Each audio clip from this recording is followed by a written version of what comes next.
Bonjour à tous, bienvenue sur ce nouveau Ma vie de chercheur qui va être animé par Antoine Guimard, qui est du CHU de Nantes et que je vais lui laisser la parole pour se présenter. Merci Antoine pour ta présence aujourd'hui. Bonjour. Juste, tu peux me confirmer qu'on voit l'écran derrière ou pas? Alors là, moi, je n'ai pas l'écran d'affiché. Ok, Voilà, c'est bon? parfait, merci. Ok, donc c'est parti. Donc bonjour, je m'appelle donc Antoine Guimard, je suis cadre formateur sur l'école Manip du CHU de Nantes. Donc c'est une école qui est globalement sur les Pays de la Loire. Donc quand je dis du CHU de Nantes, on gère en fait tous les étudiants sur la région des Pays de la Loire. Donc, je fais partie du CHU de Nantes et puis je fais également partie, en lien avec mon projet de thèse, je fais partie du laboratoire CIRNEF, qui fait lui-même partie de l'Université de Rouen. Donc,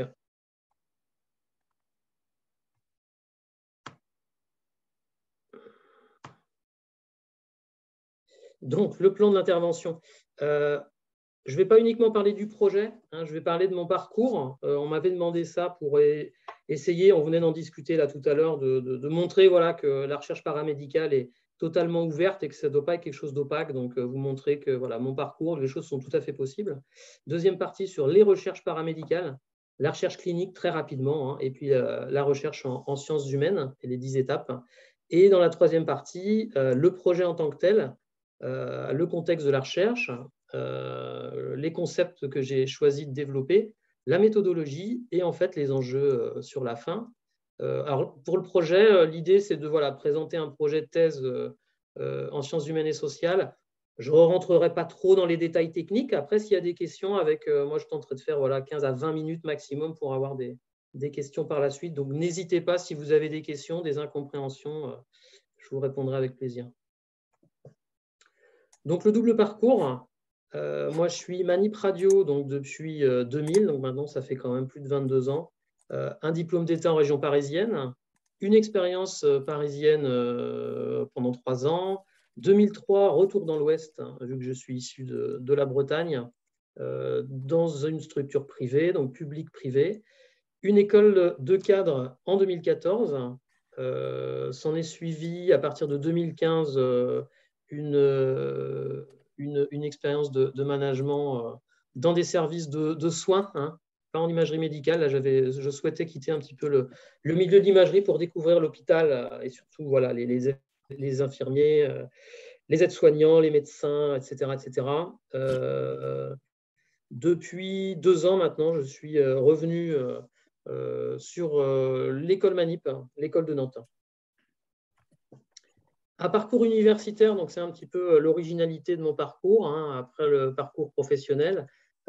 J'ai souhaité, voilà, en 2010, donc 10 ans après, 10 ans d'expérience en tant que Manip Radio, sur plusieurs régions, voilà, j'ai souhaité m'intéresser, reprendre des études en sciences de l'éducation. Pourquoi? Parce que voilà, les questions qui m'ont toujours intéressé, c'est l'apprentissage, le tutorat, l'accompagnement, comment on a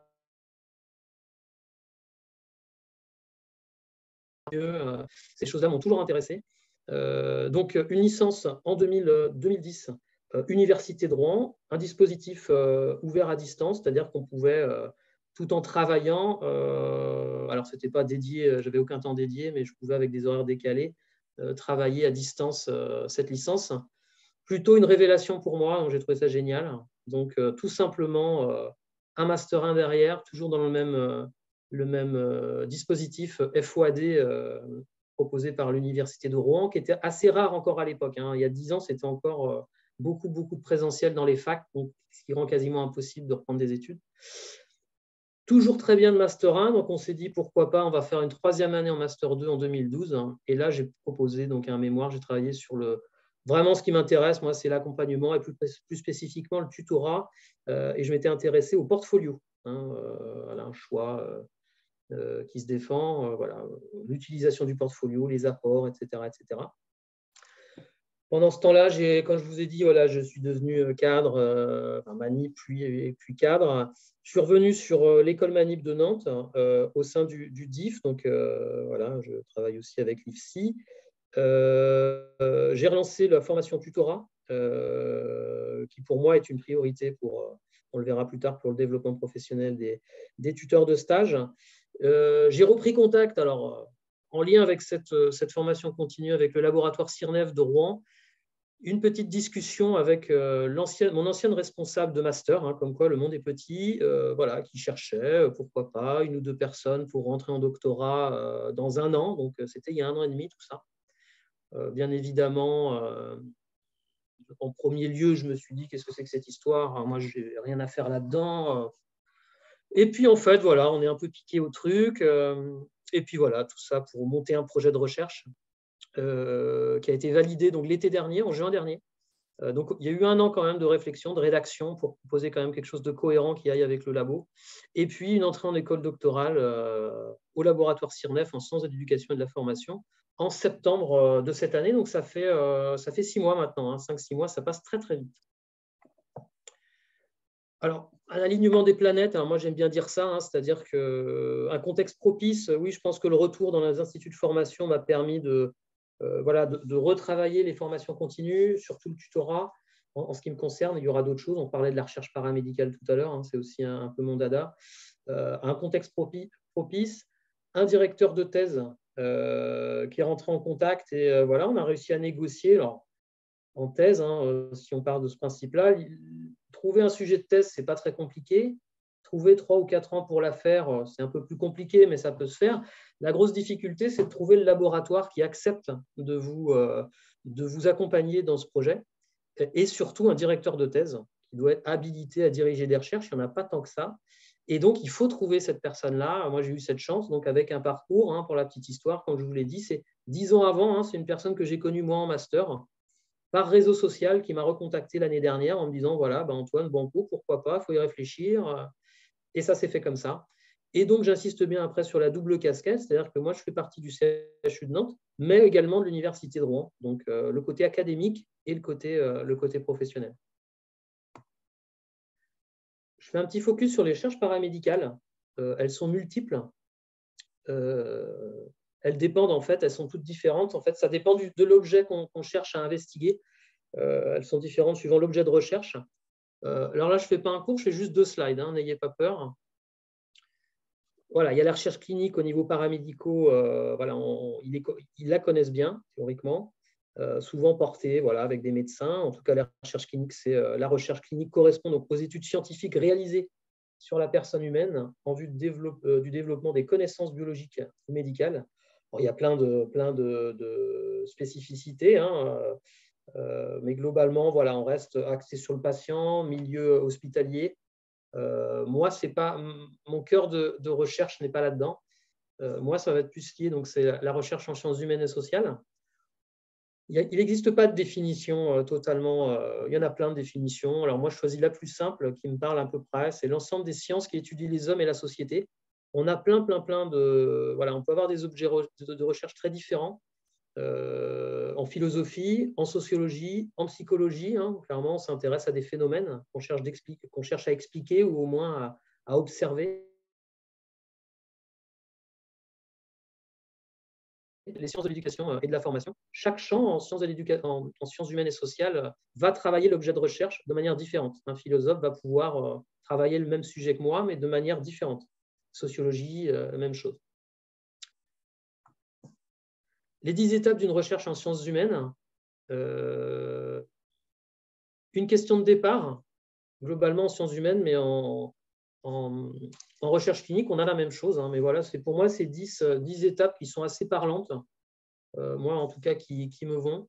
Une question de départ, s'ensuit une revue de littérature, une problématisation avec une ou plusieurs hypothèses en réponse, le choix d'une méthodologie, une déclaration de traitement. Là, je le rajoute parce que c'est toujours maintenant, voilà, au niveau des normes informatiques, voilà, tout doit être plutôt bien étayé. L'accès au terrain, le recueil des données, le traitement et l'analyse, la confirmation ou l'infirmation des hypothèses, Et enfin, en dernier lieu, la valorisation et la diffusion des résultats. Alors moi, vous voyez, je suis un petit peu pas dans les clous, c'est-à-dire que là, moi, je communique, mais c'est voulu. C'est voulu, c'est-à-dire que je communique sur le début, c'est-à-dire sur pourquoi attendre la fin d'une thèse pour communiquer sur les résultats, alors qu'on peut, je pense, déjà communiquer au fil des mois sur les avancées voilà, c'est un petit peu un vie ma vie. C'est ce qu'on essaye beaucoup maintenant de faire. On en parlait juste avant, mais aussi au niveau des laboratoires de recherche pour essayer de dédramatiser tout ce qui est question de recherche et donner envie. L'idée de cette présentation, c'est de donner envie. C'est une petite graine, là. Pour moi, je le vois comme ça. Quand j'encadre des étudiants, c'est un petit peu comme ça que je le vois. On fait des mémoires, très bien. Peut-être que chaque année, il y en a peut-être un qui va se dire je vais peut-être continuer en master, je vais peut-être proposer un PhRIP, je vais peut-être travailler ça plus tard, rédiger un article. Les idées sont là. Le projet, maintenant, donc, le projet, alors, à quoi il correspond il vient d'un contexte donc, qui m'a questionné. Alors là, le choix est resté de m'intéresser donc aux tuteurs de stage Manip Radio, pas parce que je ne voulais pas d'infirmiers, sachant que j'ai beaucoup travaillé avec eux. C'est que voilà, en termes de faisabilité, il fallait tout à fait être cohérent, vous voyez, avec le directeur de thèse. Donc, on a choisi de circonscrire au métier de Manip. Un rapport IGAS 2020 pour les manips, on s'est aperçu que beaucoup de manips avaient quitté la profession au niveau national. Pas assez de manips. Alors là, on peut faire le milieu infirmier, de soignant, on est dans les mêmes problématiques. En tout cas, un rapport IGAS 2020 qui inquiète. Une crise Covid qui est passée par là. Est-ce que les gens, voilà, des gens qui sont partis, des difficultés, les climats, le climat social dans les unités, qu'elles soient médicothèques ou unités purement soignantes ou bloc opératoire, voilà, le climat a vraiment été compliqué. Alors, soit on boit, alors je vous ai mis un verre, moi je le vois un peu comme ça, c'est soit on le voit le verre un petit peu à moitié plein ou à moitié vide. Moi, je pars du principe que, voilà, par habitude, j'aime bien voir les choses à moitié pleines. Donc, pour moi, j'ai vu ça comme une opportunité, ces petites difficultés. Donc, voilà, l'idée, c'est de proposer quelque chose. Comment on va pouvoir travailler justement sur cette difficulté qu'on voit dans les services actuellement au niveau des manips radio. Je me suis basé sur un… Alors là, ce n'est pas les sciences de l'éducation, c'est juste un appel, une réflexion que j'ai eue au départ. C'est le concept du magnétospitol. C'est une étude nord-américaine qui a maintenant plus de 40 ans, 30 ans, années 80, années 90, qui se base sur la théorie du signal positif ou négatif. À l'époque, ils avaient les mêmes problèmes que nous, difficultés. Ils se sont aperçus que certains hôpitaux aux États-Unis avaient de grosses difficultés de recrutement, avaient du mal en fait à maintenir leurs activités de soins, alors que d'autres n'en avaient pas du tout. Ils étaient même attractifs pour tous les jeunes, les gens voulaient aller travailler. Donc, ils ont lancé une étude pour essayer de comprendre pourquoi certains hôpitaux avaient en fait envoyé des signaux positifs pour l'attractivité et d'autres non. Ils ont proposé des préconisations, des forces magnétiques qui sont au nombre de 8. L'une, en fait, est, voilà, pour rendre attractif, il faut d'abord fidéliser, donner envie en fait, aux soignants de rester. Donc, il faut les motiver. Ma proposition, on reste dans cette optique-là pour les manips radio. Donc, je reste dans le champ de la recherche. Moi, je vais m'intéresser au développement professionnel des tuteurs de stage, le cas des manips radio. C'est-à-dire, voilà, on va s'intéresser qu'est-ce qui permet à un tuteur de stage de se développer professionnellement, qu'est-ce qui va le motiver à rester en service. Voilà, la première question, c'est celle-ci. Une première phase exploratoire, donc l'année dernière, parce que c'est bien de se questionner sur tout seul, mais j'étais très, très intéressé et très curieux d'avoir l'avis de… J'ai envoyé 15 coups de fil, pour être simple, au niveau national, des manips radio, souvent des gens qui sont déjà dans la recherche, qui ont déjà publié des choses, des docteurs, des doctorants, et aussi des infirmières, coordinatrices générales des soins de divers hôpitaux, des responsables d'associations nationales infirmiers et manip. Je leur en ai parlé, comme je suis en train de vous le faire là, Et donc, voilà, les 15 m'ont dit Banco, c'est vraiment intéressant. C'est un petit peu dans l'air du temps, effectivement. Suite au Covid, il faut en profiter. Donc, j'ai vérifié la pertinence, la cohérence, ainsi que la faisabilité. Je mets logique interprofessionnelle, comme je vous le dis, voilà, je ne reste pas enfermé dans le milieu Manip Radio. Et donc, les acteurs du champ de la formation et du travail, là, que j'ai pu investiguer, m'ont permis de vérifier que l'idée était bonne. La question de recherche, au jour d'aujourd'hui, donc il faut comprendre qu'une question de recherche peut toujours évoluer, hein, et c'est fait pour. L'accompagnement sous le prisme des capacité est-il source de développement professionnel? Le cas des tuteurs de stage Manip Radio.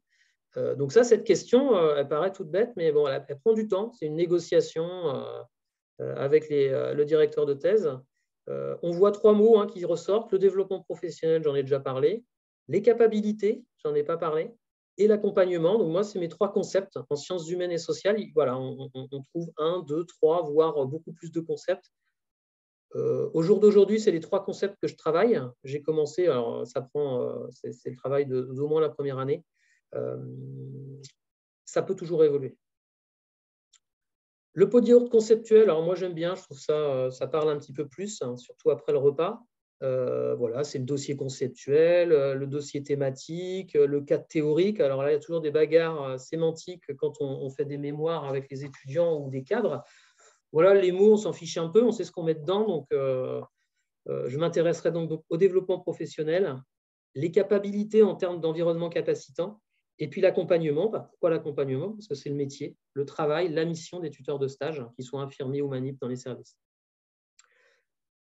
Le développement professionnel, je fais très rapidement. Hein, voilà. Il y a une approche développementale qui se centre sur l'individu, une approche professionnalisante qui se centre sur le professionnel dans son environnement de travail, une définition. C'est s'intéresser au développement professionnel, c'est analyser les processus effectifs de transformation des personnes dans lesquelles elles sont placées.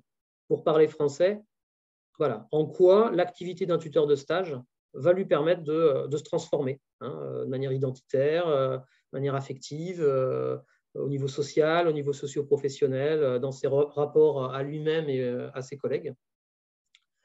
Les environnements capacitants, c'est issu des travaux d'Amartya Sen, qui est prix Nobel d'économie 98, qui s'est intéressé aux travaux, à des thématiques de justice sociale et de développement humain. Lui, il ne parle pas de capacité, il parle de capacité, c'est-à-dire qu'on est tous capables de courir demain matin, tous les jours, 10 km. On a 2 jambes, hein, alors, globalement, hein, si on est tous, si on ne porte pas de handicap. Est-ce qu'on a les capacités de le faire? Ça, ce n'est pas certain. Donc, lui part de ce principe-là.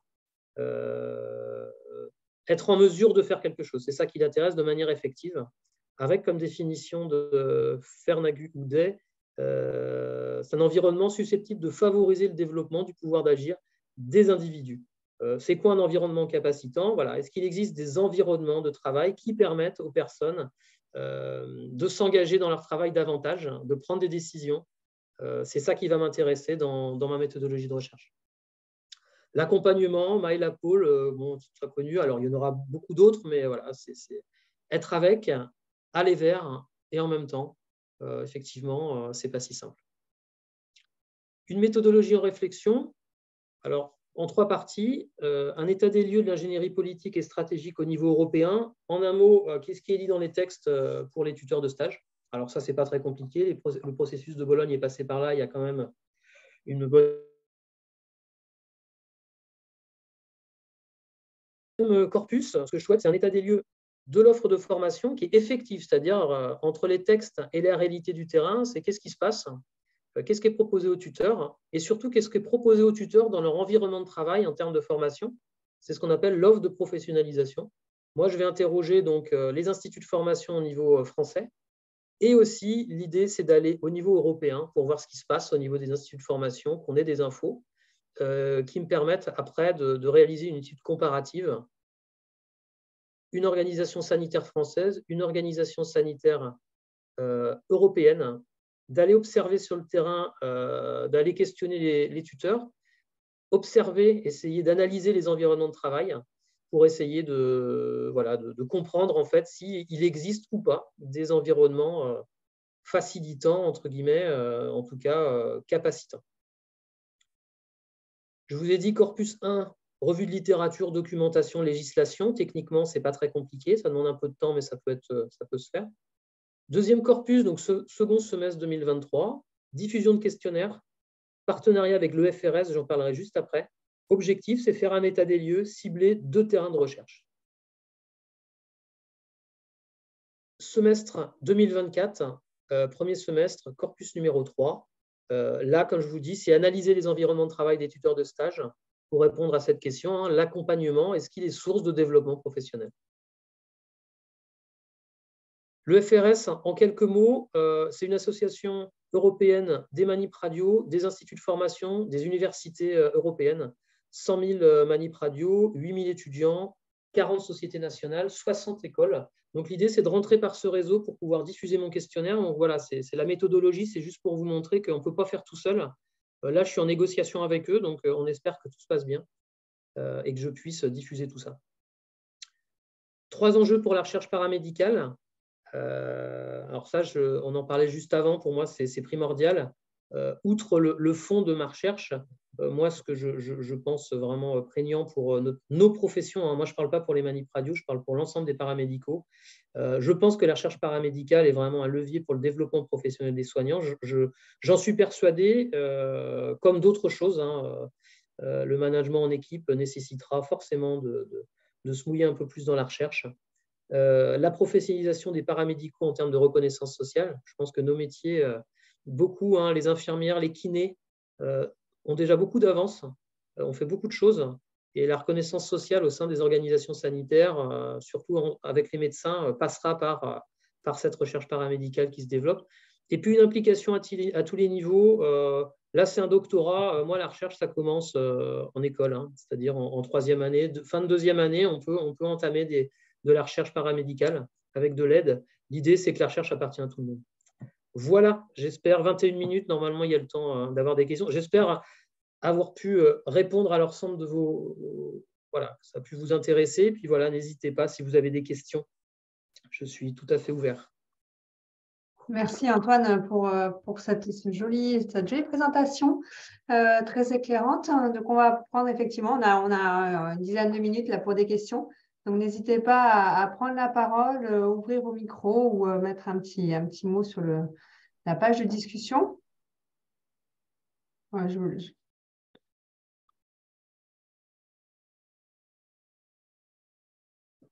ça va forcément susciter des choses. Je me posais une question. Alors, peut-être que je sais pas, enfin, tu parles de l'environnement capacitant. Pour tout ce qui est tutorat, aujourd'hui, enfin, selon ton expertise, quel est l'environnement capacitant en fait pour que les cadres de santé, en tout cas les gens impliqués dans le management, puissent plus facilement en fait devenir tuteurs? Alors, la question, c'est effectivement la question, la question de la recherche. Hein, donc, il va falloir que j'entame tout ça. Comme ça, effectivement, comme on en parlait juste avant ensemble, là, moi, j'ai un parcours de manip, de tuteur pendant plus de 10 ans, d'encadrant et maintenant de formateur, où je développe vraiment voilà, de la formation continue pour le tutorat. Donc, en fait, voilà, j'ai un peu il y a des choses, oui, effectivement, qui sont...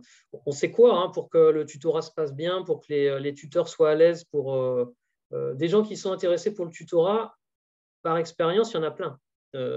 Souvent, ils ne sont plus intéressés parce qu'on ne leur a pas donné les moyens de le faire. La première problématique.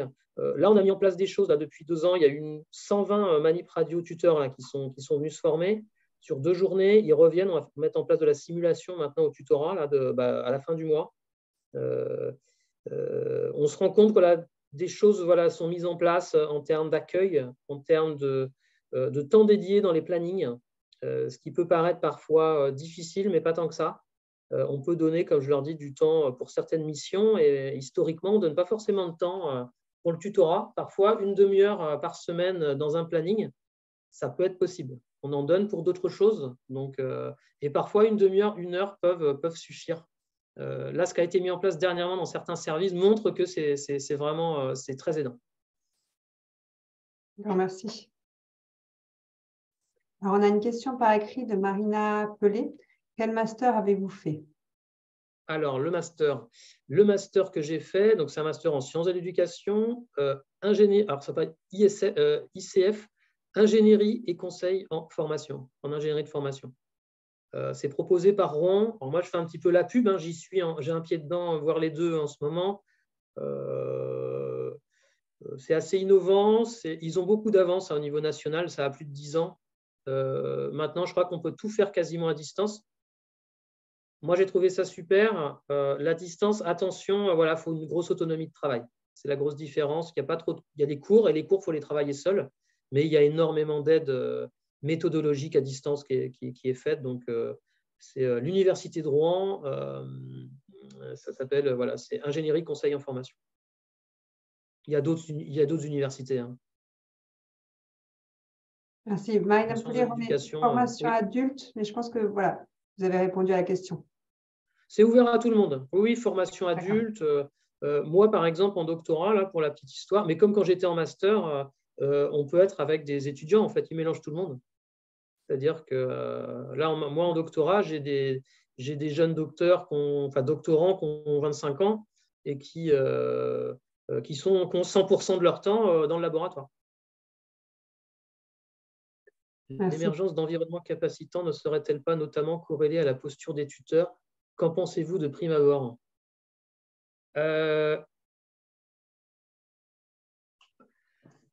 Alors oui, alors c'est un peu l'œuf et la poule. Hein. Enfin, moi, je le vois comme ça, la question, c'est-à-dire qui est… je pense que la posture des tuteurs peut être adaptée et tout peut bien se passer quand on donne aux paramédicaux toutes les chances pour réussir leur mission. Je pense que si on ne leur donne pas de temps, si on ne les reconnaît pas dans leur travail de tutorat et d'accompagnement, on remarquera effectivement que la plupart l'identité, si on s'intéresse aux tuteurs, très souvent, on a des profils un peu identiques. Hein. On a plutôt des gens qui aiment les nouveaux arrivants, qui aiment le changement, qui aiment expliquer, qui aiment partager. Hein. Moi, les gens qui viennent se former, j'ai peu de personnes désagréables. Hein. Vraiment, c'est que des gens intéressés qui ont envie que ça se passe bien. Mais effectivement, l'idée, c'est que plus les environnements sont capacitants, plus on va avoir des tuteurs qui auront pris des initiatives, En Suisse, par exemple, voilà, on a des formations en master pour le tutorat, hein, avec des gens qui ont clairement, là, on a des coordonnateurs de recherche dans les hôpitaux. On peut avoir des coordinateurs de tutorat en Suisse, par exemple. C'est très reconnu, et on sait que voilà, c'est aussi accueillir et bien accompagner les nouveaux arrivants, ce qui est une des premières pierres pour garder les gens en poste. Hein.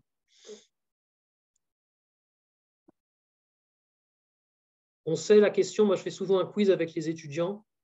Qu'est-ce qui vous amène à choisir votre futur lieu d'embauche, votre hôpital ou votre service?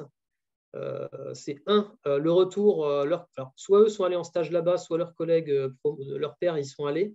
Donc le retour est extrêmement positif, les signaux sont positifs, tout le monde a envie d'y aller. Et deux, l'ambiance de travail, on est là-dedans. Les modalités en ce moment, hein, je parle pour les manips radio, mais j'ai quand même vu pas mal d'étudiants infirmiers. Les salaires, ce n'est pas la première chose qu'ils cherchent. En ce moment, c'est l'ambiance de travail et les signaux. Voilà, comment ça se passe? Est-ce que c'est ouvert? Est-ce que j'aurai des possibilités d'évoluer dans ma carrière, etc. Ils ne veulent pas être enfermés.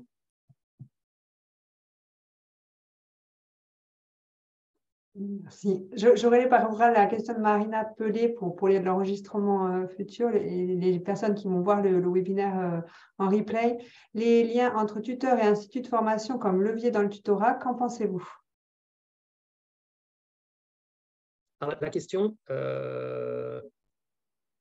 Alors pour moi, cette question, elle est primordiale, c'est-à-dire que les instituts de formation et les tuteurs doivent travailler main dans la main, c'est-à-dire l'expertise métier, c'est eux qui l'ont. Ce n'est pas les cadres formateurs, ça ne l'est plus, même si je sais que c'est toujours on doit apporter autre chose, hein, c'est-à-dire qu'on doit apporter des compétences pédagogiques, des compétences, les aider, clairement, c'est eux qui… Pour moi, sans tuteur, il n'y a pas d'étudiants. Moi, je ne forme pas c'est ce que je dis aux étudiants, je forme pas, je ne suis pas payé à former des étudiants, je suis formé à former de futurs professionnels. Et les professionnels, c'est sur le terrain. Ce n'est pas dans une école. C'est les tuteurs. Et voilà, moi, c'est ce que je leur dis pendant 2 jours, voire 3 maintenant.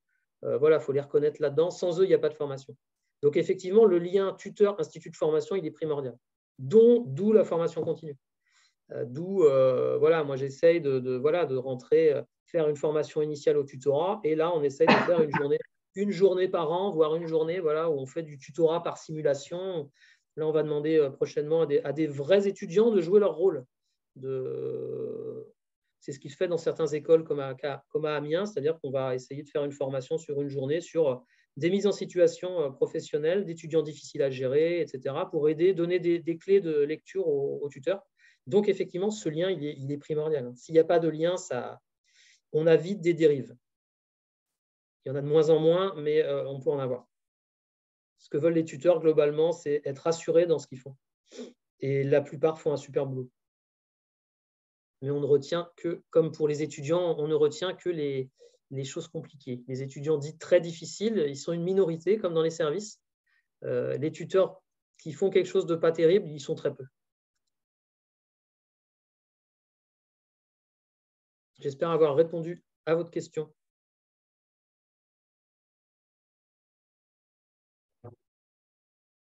Merci. Est-ce que j'ai une petite question? Moi, tu as parlé tout à l'heure du magnétopédale. Tu citais une étude américaine là, des années 90. Peut-être que tu l'avais remis dans ta biblio. Est-ce que tu peux la Non, faire? j'ai mis l'étude. Ah non, j'ai mis l'étude. Elle est présente dans le. J'ai mis Mathieu Sibé, qui est universitaire à Bordeaux. Il a fait un article. Alors, je crois que c'est Actu Soin. J'ai mis dans la biblio. Et dans cet article, tout est dedans. Il a bien mis sa biblio. Alors là, ce que je dis là, ça vient de lui, hein, c'est sa synthèse. Mais si on veut aller plus profondément, aller dans cet article. Il est vraiment court et très facile d'accès, avec du lien. Alors là, c'est des études américaines qui datent un peu, donc tout est en anglais, il n'y a pas de traduction. Mais c'est une association. Ouais, tout est bien expliqué là-dedans. Il a mis vraiment des références, si vous voulez plus d'apport. Mais moi, ce que je mets dans cette slide, c'est vraiment en lien avec l'article de Mathieu Sibé. Super, merci. On va regarder ça. Est-ce qu'il y a d'autres questions?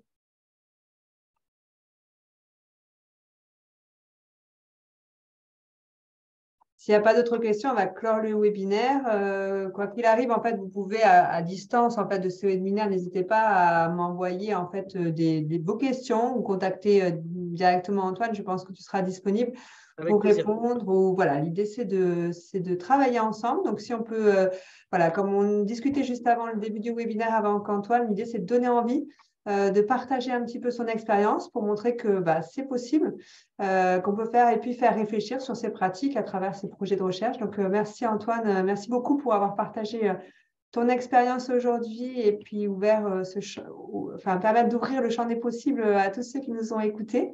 Et surtout, donc, n'hésitez pas à nous recontacter si vous avez des questions sur cette thématique-là. Et donc, on se retrouvera le prochain jeudi de la recherche paramédicale, le 6 avril. Voilà, et d'ici là, n'hésitez pas, le replay sera disponible sur le site de la recherche paramédicale très bientôt pour revoir tout ce que nous a présenté Antoine. Merci beaucoup. Merci.